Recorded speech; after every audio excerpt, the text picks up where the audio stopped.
मैं अमन कुमार आप सभी का एक बार फिर से अम्बेडकर एजुकेशन मिशन के यूट्यूब चैनल पर आप सभी का स्वागत करता हूं।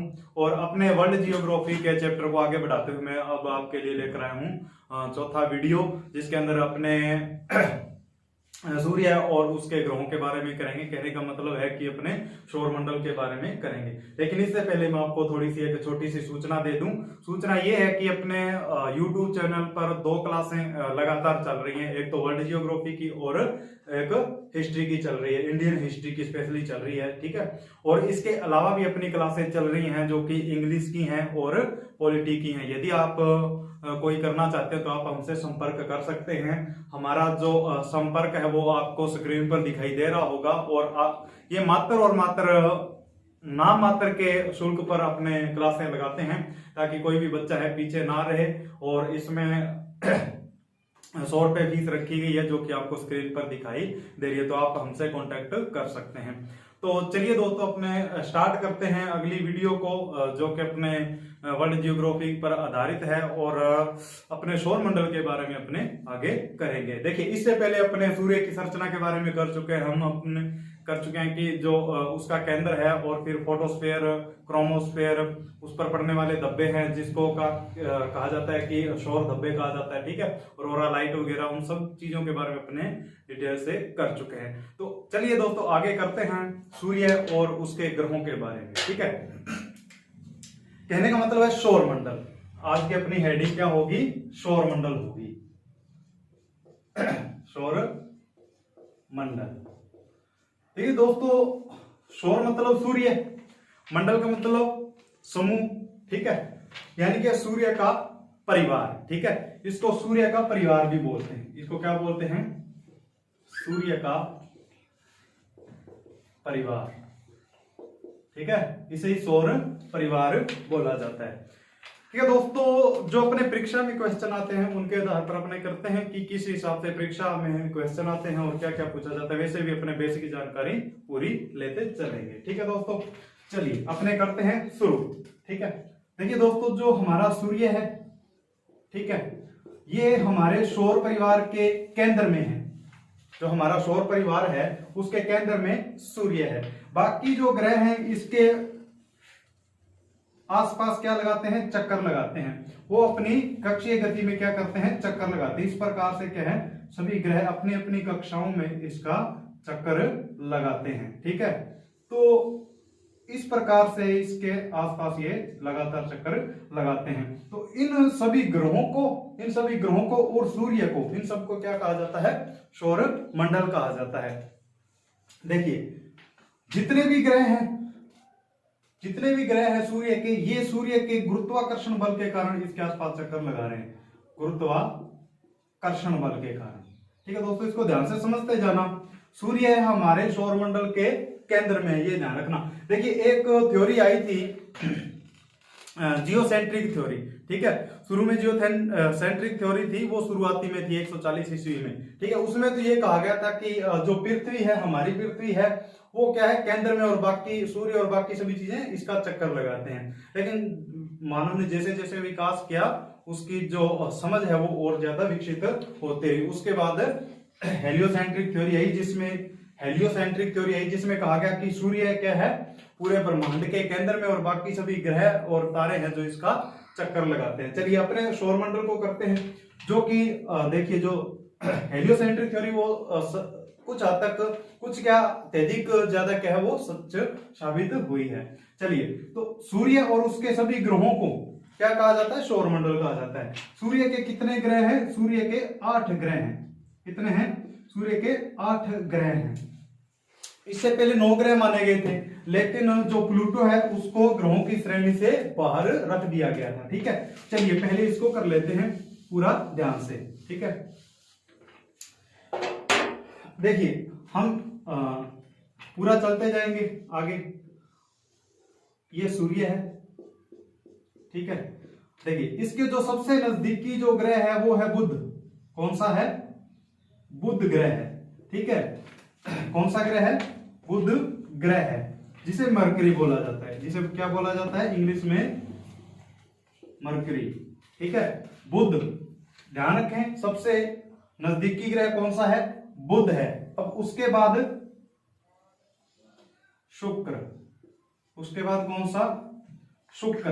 देखिए दोस्तों, आप ध्यान देना कि जो शुक्र ग्रह है ये हमारे सौरमंडल का सबसे अधिक गर्म ग्रह है। क्या है? सबसे अधिक मतलब गर्म है। इसका तापमान सबसे ज्यादा ग्रहों की श्रेणी में, जितने भी ग्रह हैं, यदि सभी ग्रहों की तुलना की जाए तो जो शुक्र ग्रह है वो सबसे गर्म ग्रह है। और देखिए, इसको पृथ्वी की बहन भी बोला जाता है।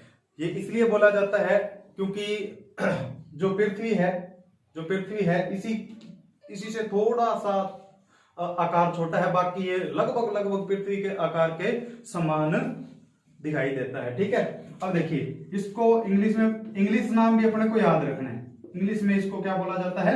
वेनस बोला जाता है। तो दो ग्रह हो गए, बुध शुक्र। देखिए, इसको मरकरी, वेनस, ये सबसे छोटा भी ग्रह है और सबसे नजदीकी ग्रह सूर्य के कौन सा है? बुध है। ठीक है, अब देखिए उसके बाद अब नंबर 3 पर है जो हमारे लिए महत्वपूर्ण है। नंबर 3 पर है पृथ्वी। क्या है? नंबर 3 पर पृथ्वी है। देखिए, सौरमंडल का एकमात्र ऐसा ग्रह जिस पर जीवन पाया जाता है। अभी तक तो जहां पर देखा जाए तो हमारे सौरमंडल में एकमात्र ऐसा ग्रह है जिस पर क्या पाया जाता है? जीवन पाया जाता है, जीवनदायिनी। ठीक है, अब देखिए पृथ्वी तो आप समझते हैं, इसको क्या बोला जाता है? अर्थ बोला जाता है। इसको क्या बोला जाता है? अर्थ बोला जाता है। ठीक है, 3 ग्रह हो गए, बुध शुक्र पृथ्वी। देखिए, मैं आपको क्लास में ज्यादातर तो याद करवा दूंगा। आपको ज्यादातर जो चीजें हैं क्लास में बिल्कुल याद करवा दूंगा। आप यदि 2 बार क्लास देख लेते हैं तो आप कभी भी नहीं भूलेंगे, ये मेरा वादा है आपसे। ठीक है, अब देखिए, बुध शुक्र पृथ्वी, पृथ्वी के बाद आ जाता है मंगल। क्या आ जाता है? मंगल। ठीक है, इसको बोलते हैं मार्स। क्या बोलते हैं? मार्स। मार्स देखिए, चौथे नंबर पर है ये। पहला बुध शुक्र पृथ्वी और मंगल यानी कि मार्स। देखिए, अब ये 4 ग्रह होने के बाद अब जो यहाँ पे बीच में है वो है क्षुद्र पट्टी। कौन सी? क्षुद्र पट्टी। यहाँ पर क्षुद्र पट्टी का मतलब क्या है? देखिए, एस्ट्रॉइड है यानी कि चट्टानों के टुकड़े हैं, वो एक पट्टी के अंदर ये भी सूर्य का चक्कर लगा रहे हैं। मैं पिछली क्लास में आपको बता चुका हूं, चलिए फिर भी एक बार मैं बता देता हूं। ये मान लेते हैं कि सूर्य है, थोड़ा सा बड़ा बनाता हूं ताकि आपको समझ में। ये सूर्य है, ठीक है, इस प्रकार इसके आसपास चक्कर लगा रहे हैं सभी ग्रह, और यहाँ पर एक क्षुद्र पट्टी भी चक्कर काट रही है, यानी कि चट्टानों के टुकड़े भी यहाँ पर क्या है? चक्कर काट रहे हैं। यही वो क्या है? क्षुद्र पट्टी है। क्या है ये? क्षुद्र पट्टी है। इसको क्या बोला जाता है? इसको क्या बोला जाता है? क्षुद्र पट्टी। क्षुद्र पट्टी बोला जाता है। ठीक है, अब देखिए, ये क्षुद्र पट्टी बहुत ही महत्वपूर्ण है। महत्वपूर्ण मैं बताता हूं क्यों है। क्योंकि क्षुद्र पट्टी के अनुसार क्या पूछे जाते हैं? क्वेश्चन पूछे जाते हैं परीक्षाओं में। परीक्षाओं में पूछा जाता है कि आंतरिक निम्न में से आंतरिक ग्रह कौन से हैं? क्षुद्र पट्टी है, इसके अंदर वाले जो ग्रह हैं उनको क्या कहा जाता है? आंतरिक ग्रह कहा जाता है। क्या कहा जाता है? आंतरिक ग्रह। और क्षुद्र पट्टी के जो बाहर की तरफ है, इस तरफ है, उनको कहा जाता है बाहरी ग्रह या बाह्य ग्रह। ठीक है, तो इसीलिए मैं कह रहा हूं क्षुद्र पट्टी बड़ी ही महत्वपूर्ण है। आपको क्या है, प्रेक्षक है वो यहीं पे घुमाएगा, वो पूछेगा आंतरिक ग्रहों में सबसे बड़ा ग्रह कौन सा है, बाहरी ग्रहों में सबसे बड़ा ग्रह कौन सा है। तो ये चीजें क्या आपसे पूछी जाएंगी। चलिए, अब अपने क्या आंतरिक ग्रह किए, यानी कि ये क्षुद्र पट्टी आई, ये कौन सी आई? क्षुद्र पट्टी आई। इनमें आंतरिक ग्रह कितने हैं? 4 इसके अंदर आंतरिक ग्रह हैं। ठीक है, कौन कौन से हैं? देखिए, बुध शुक्र पृथ्वी और मार्स। ठीक है, आंतरिक ग्रह कितने हैं? 4 आंतरिक ग्रह हैं, मरकरी, वेनस, अर्थ, मार्स। ठीक है, अब देखो, सबसे छोटा ग्रह बुध है। आपसे ये पूछेगा कि आंतरिक ग्रहों में सबसे छोटा ग्रह कौन सा है। ठीक है, चलिए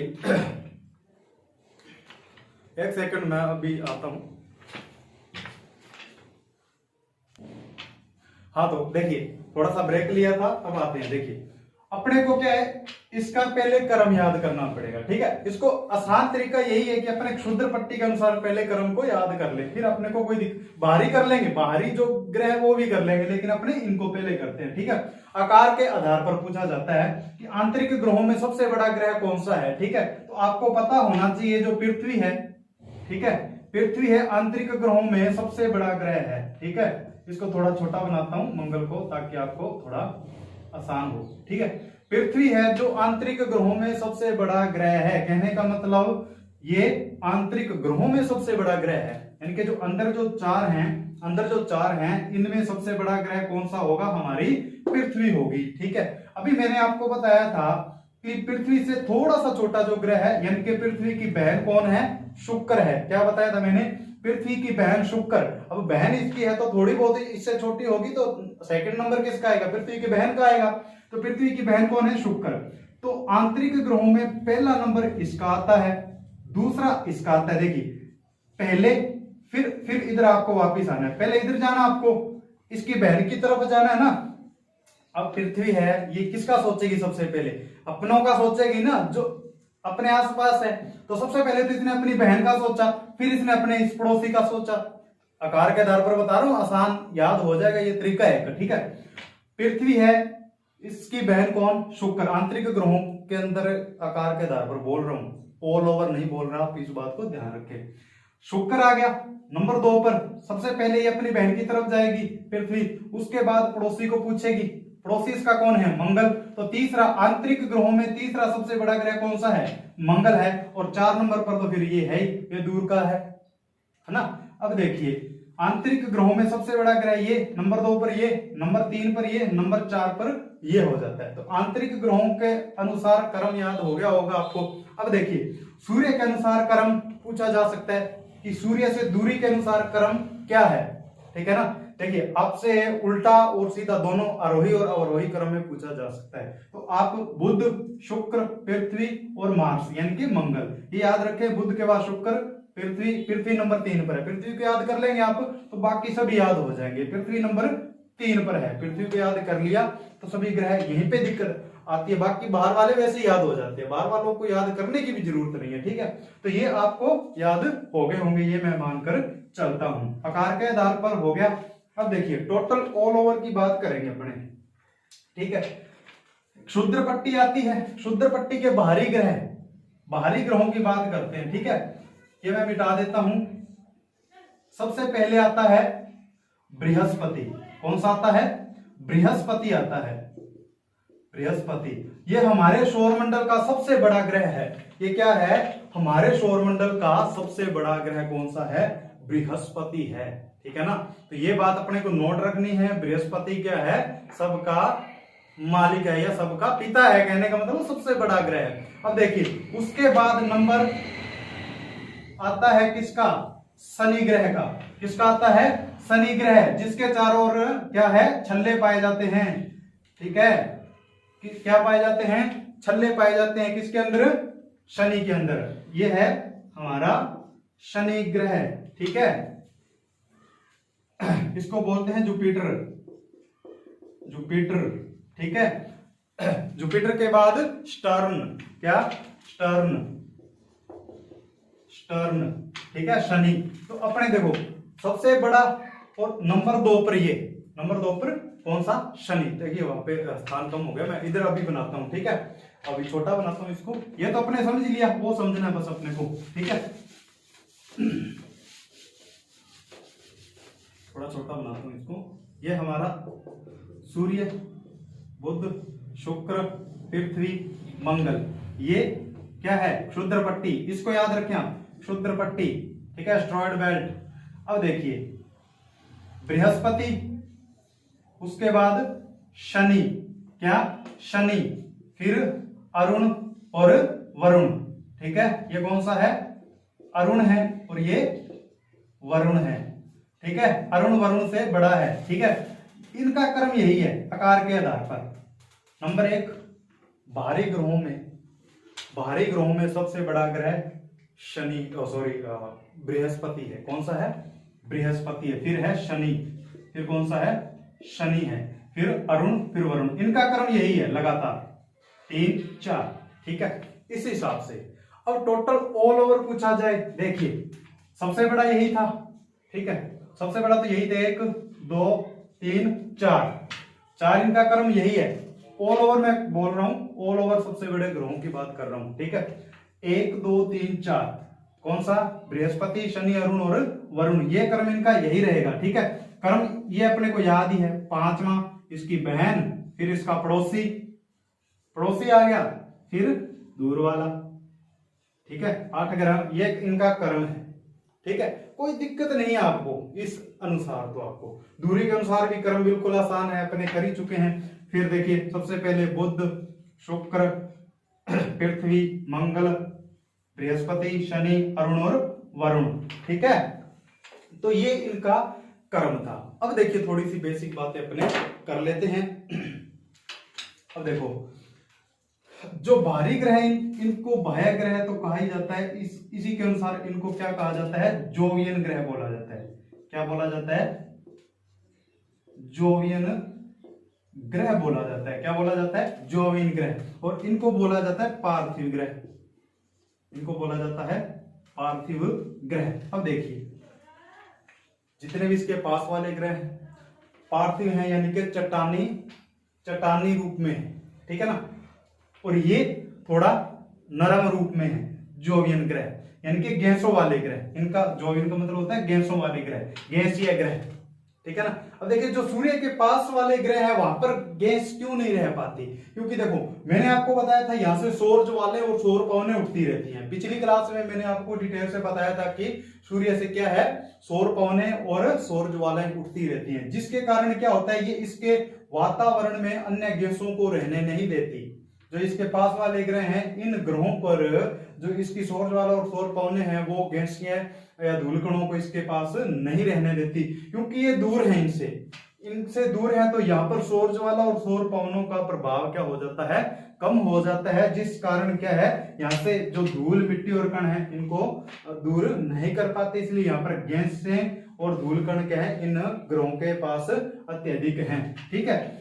यही रीजन है कि इनको क्या बोला जाता है, गैसीय ग्रह, इनके जोवियन ग्रह, और इनको बोला जाता है पार्थिव चट्टानी रूप में। देखिए थोड़ा चट्टानी, ये कठोर, ये भी रीजन है क्योंकि ये पास है, इनको तापमान अधिक झेलना पड़ता है। देखिए जो तापमान के जितना पास रहेगा उतना ही पकेगा ना। अपने ईंट को पकाते हैं, भट्टे में ईंट को पकाते हैं।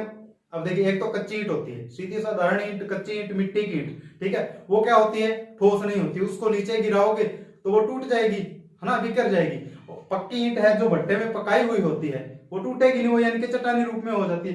तो ये जो इसके पास वाले ग्रह हैं ये आंच के पास ज्यादा रहते हैं, अधिक तापमान मिलता है इनको, ठीक है, और इनको तापमान कम मिलता है। तो ये क्या हो जाएंगे, पार्थिव हो जाएंगे, और ये क्या हो जाएंगे, जोवियन हो जाएंगे। तो इस बात को अपने को ध्यान रखना है, ठीक है।